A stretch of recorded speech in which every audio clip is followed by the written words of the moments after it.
Right now on Good Morning America, first look, the fragile U.S. ceasefire with Iran, the confusion about the terms, and when gas prices could start coming down.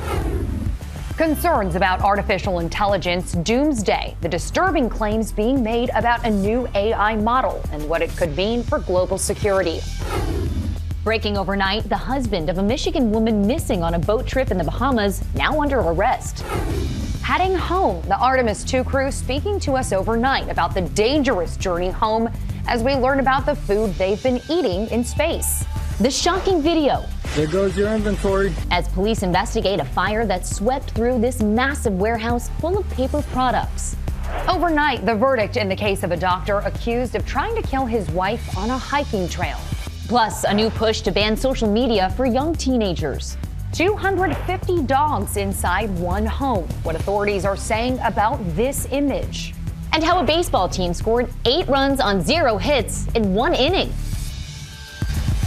From ABC News, this is Good Morning America, First Look. Good Thursday morning, everyone. I'm Sophie Flay. And I'm Hannah Battah. We begin with the fragile U.S. ceasefire with Iran. President Trump posting on social media overnight. There's confusion about the terms of the ceasefire and the timeline for the reopening of the Strait of Hormuz. Overnight, Trump said U.S. military assets will remain in and around Iran until the Iranians comply with the agreement. Overnight, Iran refusing to fully reopen the Strait of Hormuz, even though allowing traffic through that vital shipping lane was a key condition of the U.S. ceasefire deal. No ceasefire ever goes without a little bit of choppiness. Iran is protesting Israel's sweeping attacks against Hezbollah targets in Lebanon.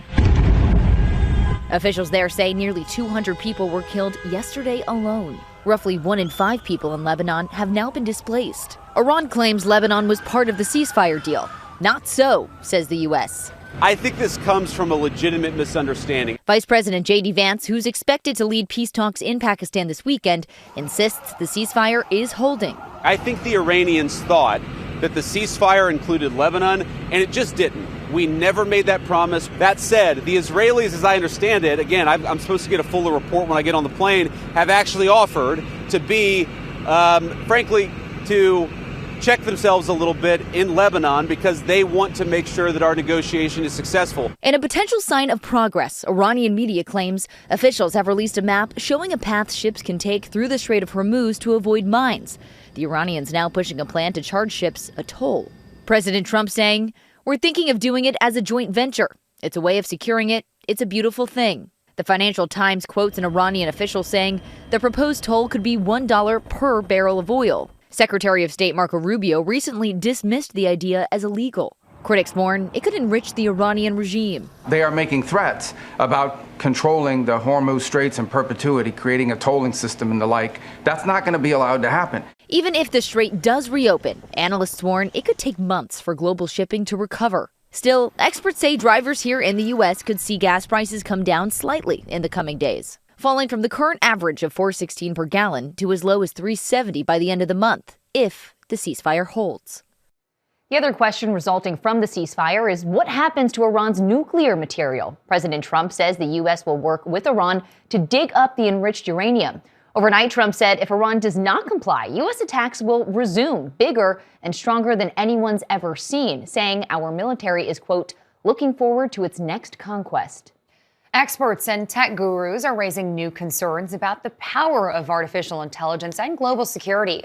It comes after the AI company Anthropic held off releasing its new model to the public out of concern over what it could do, potentially crippling computer networks. Here's ABC's Olivia Rubin. This morning, artificial intelligence experts sounding the alarm after AI giant Anthropic revealed a new model it says is too powerful to release to the public. Imagine a world where everyone had a nuclear bazooka, basically. Anthropic says its new model, called Claude Mythos, can identify software vulnerabilities with ease, finding thousands of security issues across nearly every major operating system and web browser. And in something out of a sci-fi movie, Claude Mythos was placed in a secure environment with no internet access, managing to break out. During testing, Claude Mythos Preview broke out of a sandbox environment, built a moderately sophisticated multi-step exploit to gain internet access, and emailed a researcher while they were eating a sandwich in the park. Experts say in the wrong hands, this technology could be used to exploit electric grids, hospitals, and even military systems. Now, instead of releasing Claude Mythos to the public, Anthropic is releasing it just to a small number of companies, including Amazon, Google, and Apple. The goal? To allow tech companies to patch holes in their cybersecurity before they're exploited. Anthropic saying this will eventually help the U.S. defend against foreign cyber attacks. Some experts say it's time for nations to work together on handling this technology. Both China and America will be hugely vulnerable to criminals within their own societies when they have these tools, much more vulnerable than they're going to be to any threat the other would pose. And Sophie, some critics question if Anthropic might be playing up its capabilities here as a marketing tactic. But either way, experts saying lawmakers need to pay attention. Sophie. Olivia, thank you.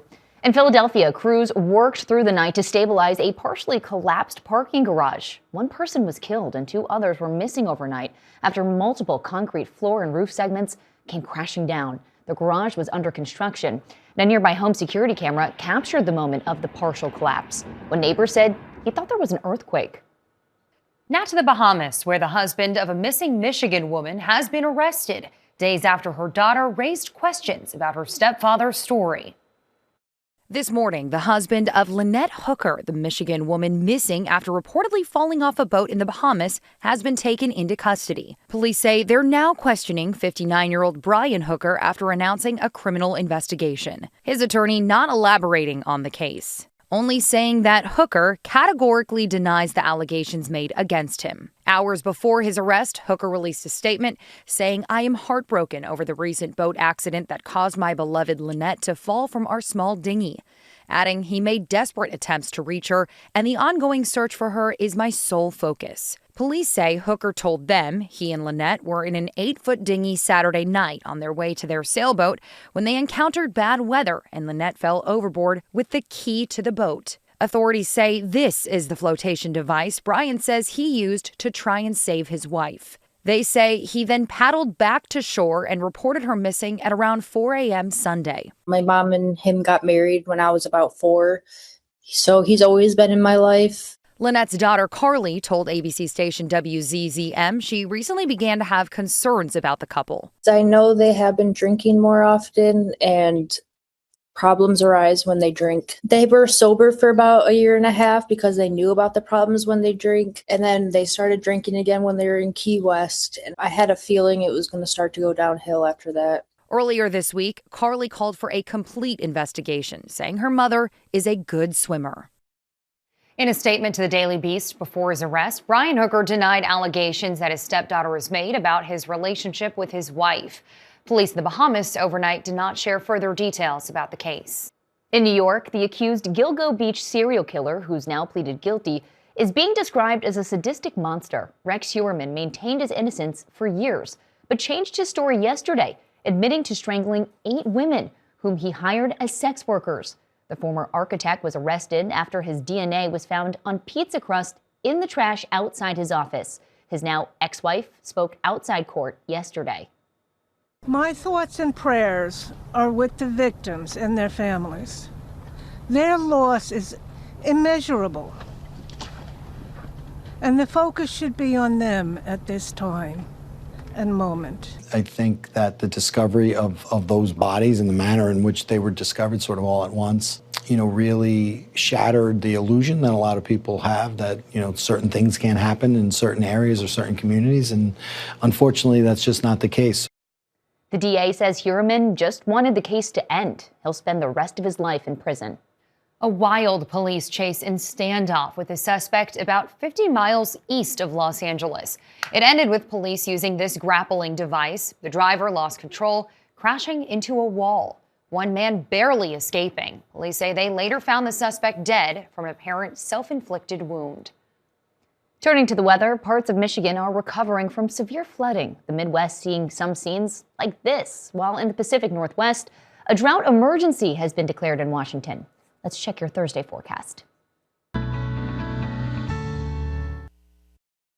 Good morning, weather map. Nice and quiet. Some showers over the Great Lakes. Not a big deal. A weak front. Some showers over Florida. Finally getting drier there by tomorrow. Milder in the northeast. Got some showers in Northern California. It is wet across Hawaii. More on that in a moment. Moderation of the weekend. Nice spring temperatures. I-95 corridor. After a brief cool down Friday, Saturday. Chicago looking good. See the flood watches in Hawaii. Half a foot of rain possible in parts of Kauai and the Big Island. But the west coast is looking okay. Artemis splashdown. Light winds. Low waves. Just have to watch out for some patchy clouds. That's your forecast. I'm ABC News senior meteorologist Lee Goldberg.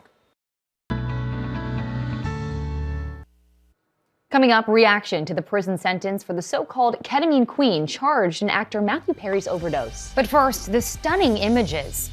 250 dogs inside one home, what authorities are saying. And the verdict in the case of a doctor accused of trying to kill his wife on a hiking trail.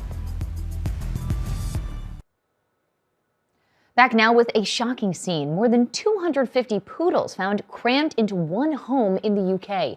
A photo from the living room was so jarring, officials publicly emphasized that the picture is real. They say the breeders lost control. The dogs were taken in by several animal charities. Overnight, a verdict in the case of a doctor accused of trying to murder his wife in Hawaii during a trip for her birthday. Here's ABC's Andrea Fujii. This morning, a verdict in the trial of a Hawaii doctor accused of trying to kill his wife on a hiking trail.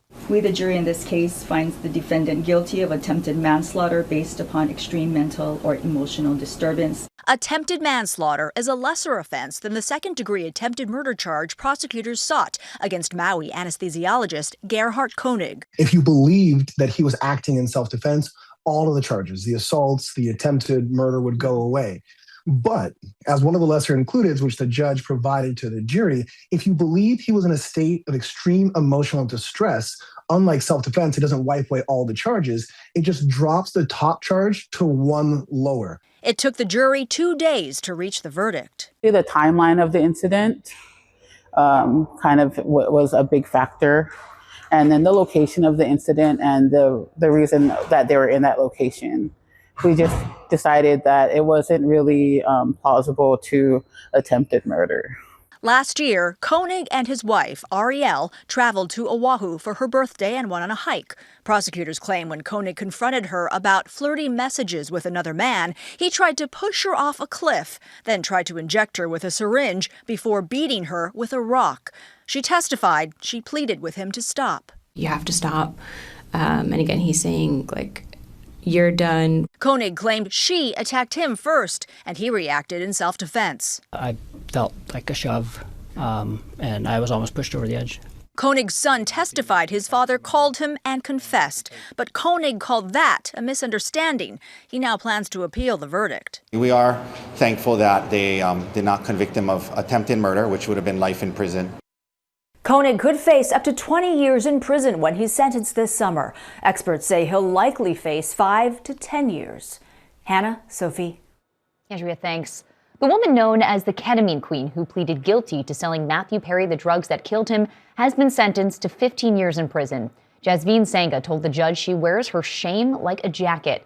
In court, Perry's stepmother told Sangha, the pain you caused is irreversible. Perry died from an overdose. He was just 54. Coming up, how a baseball team scored 8 runs on 0 hits in 1 inning. But first, what the astronauts have been eating in space during their trip to the moon and why they packed so much hot sauce. All you had to do was pay us enough to live. There goes your inventory. Investigators in Southern California are looking into that video after arresting a suspect in connection with a massive fire at this warehouse. The building was filled with paper products, including toilet paper and Kleenex. The suspect worked at that warehouse. Let's turn now to the Artemis II mission returning from the moon. We heard from the astronauts overnight. We're also learning about the food they've been eating. From In Integrity, we are ready for the event. Overnight, the Artemis II crew checking in as they prepare for one of the most dangerous parts of the mission, re-entry into Earth's atmosphere. They're expected to reach a speed of nearly 35,000 feet per second, ahead of splashdown off the San Diego coast tomorrow. We were asked, what are we looking forward to? And I said splashdown. And there's so much data that you've seen already, but all the good stuff is coming back with us. There's so many more pictures, so many more stories. Beyond all that data, this mission is also testing how humans survive in space. right down to what they eat. Those are green beans. So we do have to eat our vegetables even in space. The food is designed to balance calorie needs, hydration, and nutrition, while still accommodating the astronauts' preferences. The crew started choosing their meals years ago. That's when we have crew members come in to try all the food we have to offer on the standard menu, and then work with crew members to come up with this personalized menu. Without refrigeration as an option, many meals are freeze-dried and rehydratable. The menu includes 189 items, including beverages such as coffee, lemonade, and cocoa, and food choices like tortillas, mac and cheese, and beef brisket. Some Canadian favorites are on board for mission specialist Jeremy Hansen, along with 5 different hot sauces, and for good reason. Due to the microgravity, crew members' body fluid shift upwards. That make them have like a stuffy nose sensation. You don't smell things very well in microgravity. And the smell of the food is a big part of your sensory perception of the food. The crew even has shrimp cocktail, an item that was also available to astronauts during the Apollo program nearly 60 years ago. As for tomorrow's splashdown, the weather looks good so far. Looking good, and so does that beef brisket, might I add. Right. Coming up, a new move to ban social media for young teenagers. Also ahead, a creative way to measure crowd noise at the game.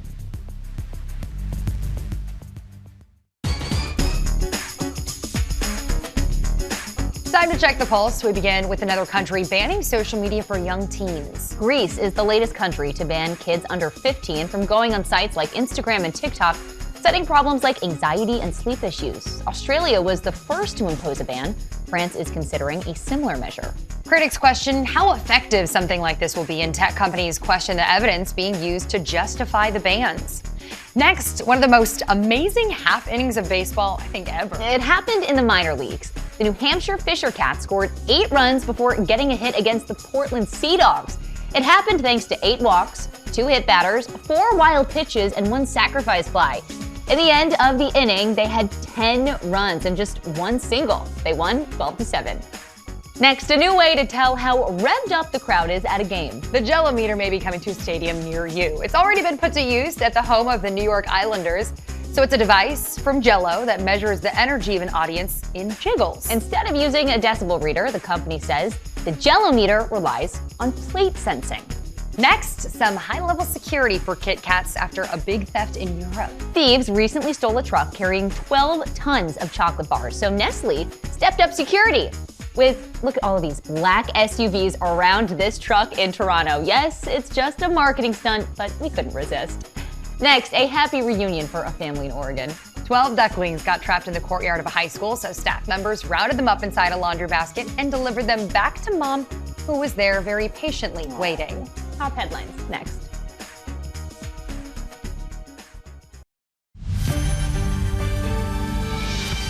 Checking more top stories, there's growing confusion over the ceasefire with Iran. Traffic is still not flowing through the Strait of Hormuz as Israel continues to strike Hezbollah targets in Lebanon. The Trump administration denies Lebanon was part of the ceasefire. President Trump overnight said the U.S. will resume attacks if Iran does not comply. 13 workers suffered minor injuries at this industrial plant in Rhode Island after an explosion. It's the second blast at that facility this year. The Justice Department says Pam Bondi is no longer obligated to sit down for a deposition in the Jeffrey Epstein case because she's no longer Attorney General. House lawmakers are still demanding her testimony. John Diddy Combs heads to court today appealing his 15-month prison sentence on prostitution-related charges. He claims he's been treated unfairly. Today's weather mostly clear across the U.S., but there's rain in Florida, the Midwest, and along the West Coast. A cold morning in the Northeast. And finally, one smart kid spreading his love of science. Here's Danny New. Hey guys, Learning with Sean the Science Kid here, and have you ever wondered why we get paper cuts? For Sean Adechobi of Georgia, he's pretty much always been old enough to teach adults about science. How old are we now? 12? Well, 11, going on 100. You're 11 going on 100. Over the past few years, Sean has picked up more than 1 million followers on social media while sharing his love of science. Today you are gonna learn about the heart. Starting when he was around 5 years old. Ever since I was a kid, I've been more in the biology sector, but now I'm shifting towards a mix of biology and physics. Maybe not surprising to hear, but Sean is also a bit of a genius. This past year, this now 11-year-old skipped from 6th grade to 9th grade, which he and his mother Eunice do not seem surprised about. At 3 years, he was 2nd grade level. 3 years old, he was 2nd grade level? Yes. However, despite Sean's advanced intellect, he says it's very important to him to keep science accessible. He never wants to sound like, Actually, I've made the most prestigious discovery in science ever.